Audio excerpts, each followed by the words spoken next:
everybody, so I recently got back from a road trip.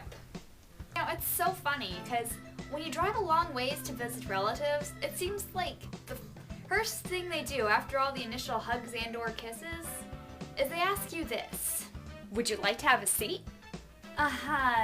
Yeah, because it just feels so good to sit down again after sitting for the last 2 hours. Although, I just find the whole scenario of arriving at somebody's house after a road trip just a little odd.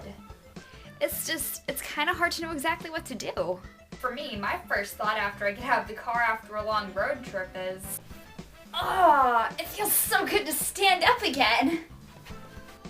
Then, moments later, I go inside and the very first thing I do is sit down. Well, for like 2 minutes.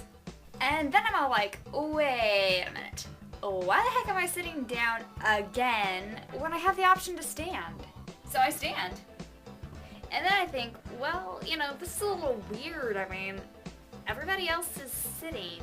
So then I go back and forth in my head, debating whether I should sit or whether I should stand. Then the thought pops into my head that it'd feel just great to just walk. I guess that's kind of where the dog has it pretty nice. Because everybody thinks it's the most adorable thing ever when she just gets up and runs around the room like crazy when we let her out of her crate after a trip. Alas, I have the feeling people wouldn't quite think the same of me if I took that approach after a road trip. Especially if while doing so I happen to throw in the other habit of my little pug dog.